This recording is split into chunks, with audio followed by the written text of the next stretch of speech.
Hello, Charter Directors. I hope the school year has been going well for you so far. In this video, you will find information about LEA assurances, an overview of the School Land Trust Plan review process, and some program reminders for your school's business administrators.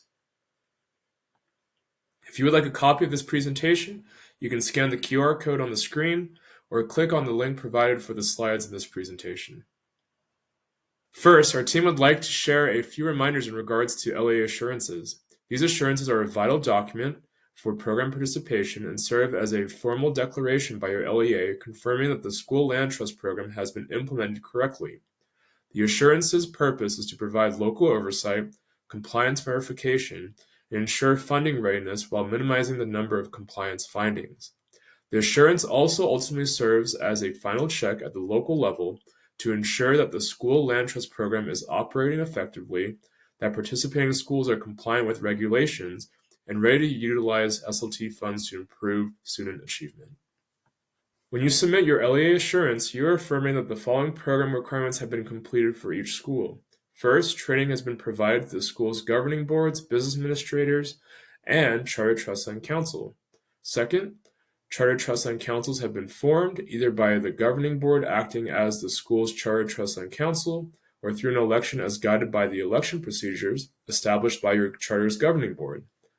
Third, LEA assurances also affirm that website postings have been updated if the school utilizes an elected charter trust land council. Fourth, final reports have been completed and shared with the governing board. Fifth, the LEA assurance form also assures school land trust plans have been reviewed by the governing board and business administrator and are compliant with the law. And lastly, a council signature form has been provided to the governing board signifying that the council members have participated in the creation of the school land trust plan. This council signature form only applies to charter trust land councils that have been formed through an election process. The LEA assurance should be completed by the charter director for each charter school within their LEA by May 1st. These assurances are submitted through a Qualtrics link that will be sent to all school contacts by email in the spring. This assurance is the last item to complete to receive school land trust funding for the upcoming year. When you receive the Qualtrics link, please ensure that it gets to the charter director if they are not the person who has access to the school land trust reporting website. Another important part of the program is the review of the school land trust plan. After plans are created by council members, the plan will be submitted to the school's governing board and business administrator for review and approval before reaching the school children's trust team. This portion of the video will go over a few of the key components of the plan and what each section should look like when it is submitted for review. To create the school land trust plan, council should consider the teacher and student success plan, the academic priorities of the LEA, and review school-specific student academic data to determine the greatest academic needs to focus on. The council works together to create a goal or set of goals and an action plan to address deficits in the academic priority areas. In creating a school land trust plan, the council identifies an academic area or set of areas that will be addressed. The council must use the Teacher-Student Success Plan, also known as TSSP, or the LEA's academic priorities to guide their plan writing. The areas of math, ELA, and science can be priority areas addressed by all schools. Secondary schools may also address the areas of graduation rates and college and career readiness. Other non-priority academic areas may also be addressed with governing board approval. On the School Land Trust website, you will see a list of priorities that schools can choose from. It is important to know that the schools must choose areas that are identified as the areas of most critical academic need. In your review of school plans, you will need to look for alignment between the identified academic areas and the data shown in the plan's measurement section. Cross-curricular methods of addressing areas such as teaching math through art should have math selected as the academic area and the method of addressing math deficits through fine arts as an action step. This is a common reason for why plans are sent back from our team at the School Children's Trust. Once an academic area is identified, a goal should be created. A goal should be a clear and concise 1 to 2 sentence description of what students will achieve academically by stating the benchmark and target based on the initially reviewed data. Those of you that are familiar with the acronym SMART can use this framework to review the school's goal statement. The goal statement should be specific, measurable, actionable, relevant to the school's academic priorities, and time-based. Schools have the opportunity to include at least one goal on the School Land Trust Program website, but may choose to include more. This allows schools to create multiple goals to address multiple academic areas without addressing too many variables. It may be best to encourage schools to keep goals focused to 1 or 2 areas at a time to avoid unnecessary compliance issues, such as missing measurement data. It's important for the Council and Governing Board to understand if a plan is working, and this is best accomplished through streamlined goals, academic areas, and measurements that show definitive progress metrics. In the measurement section, action plan, and expenditure sections, schools will outline how they will measure the effectiveness of their plans, the specific steps they will be taking to get their students to their benchmark, and what funds or purchases need to be made to support their goals.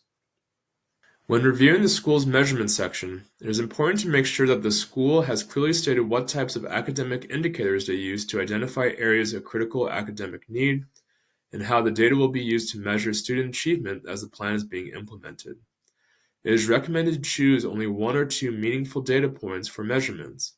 Schools may choose to share summative or formative assessment tools that connect directly to the academic areas that are identified in their goals. In the action plan and expenditure sections, councils will indicate the specific steps they will take and how they plan to use school land trust funds to achieve the goal. In the example shown, you can see that the school has written in the spending amounts for different action steps in parentheses. Our team recommends this practice to help streamline the review process to make sure that there are no discrepancies in the action plan steps and expenditure sections. It is also important to make sure that the action steps outlined here are aligned to the academic area that is outlined in the school's land trust goal. Expenditures outlined in the action steps section should be directly tied to an action step stated in the previous section. It is important to make sure that the expenditure categories that are used to classify each planned expenditure matches what the school states in their action plan. For instance, if a school plans to hire a paraprofessional, the selected expenditure category should be people and professional development. It is also important to know expenditures that would be classified as unallowable. A helpful way to identify unallowable expenses would be asking the question, can I draw a direct line between this purchase and student success? The categories that you see on the slide would not make this direct connection to student success. Plans that have these types of expenditures would not be allowable. Other reasons that might cause plans to be sent back for revision include instances where a school exceeds the $2 per student incentive cap and the use of mini grants without an amendment. Schools that set aside funds in a mini grant or teacher grant would need to clearly state in the plan that they will submit an amendment before using funds for this purpose, and then submit an amendment once the purchases have been identified and approved by the council, governing board, and business administrator. Being specific in the expenditure and action step sections ensures that there is no doubt if items are in accordance with Utah code and rule. Here's an example of what a complete plan should look like when it is submitted by a school's council. Please ensure that each section of the plan contains the necessary requirements, is free from any grammatical or spelling errors, and does not contain any items that would need revisions. Please note that this example contains the correct formatting of the goal, highlights relevant data points to measure the plan's effectiveness, and provides specific information on how the school land trust money is being used. Once a plan is completed by the school's council, the local governing board and the business administrator review the plan and approve it based on the requirements that have been outlined in this video. Once it has been approved by the governing board and business administrator as the LEA reviewer, the school children's trust team completes a final review and finalizes the plan. Then, the school's land trust funds will be available to make the purchases outlined in their plan. When plans are approved by the business administrator and the date of the board approval are completed on the School Land Trust website by May 1st, funds will be distributed in July. If there's any need for revision identified by the governing board, business administrator, or school children's trust team, the plan will be returned back to the council to make revisions and go through the same approval process. If you have any further questions on plan reviews, please reach out to the school children's trust team. Our last announcement pertains to business administrators. Please forward this information to them so that they are aware of the following program updates and requirements. First, business administrators must be trained annually to review school land trust plans. They may use the training materials available on the School Land Trust website or other resources that will be announced in later newsletters. It may be even helpful to forward this video along with specific timestamps that pertain to the plan review process. Second, business administrators should provide regular updates on the School Land Trust budget to their respective councils. This communication helps councils know if there is an excessive carryover amount and provides the council time to submit an amendment that would allow them to spend those unspent funds. Remember, a school should not carry over more than 10% of their year's distribution. In regard to fund management, it is important to know that the school land trust funds are restricted and require line-by-line accounting. This level of counting is especially important in the event of backing out funds. Expenditures must also be tracked by the school and cannot be shared between locations. It is important to know that the budget projections for the 2025-2026 school year will be available early in January.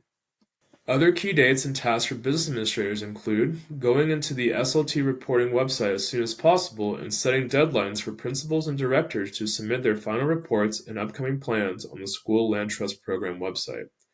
Remember to consider program due dates when setting due dates for your schools. On January 15th, the UPEP's data transfer will occur on the School Land Trust reporting website. On March 1st, the review and approval of all final reports must be completed by the business administrator. The school governing board does not need to review this report, but they must receive a copy or summary of the reports by March 1st as well. Parents of the charter school students must also receive a summary in whatever medium is most available for the school community. Lastly, on May 1st, the review and approval of all upcoming plans must be completed by the school's governing board and business administrator. If you have any further questions, please feel free to contact one of us at the School Children's Trust team.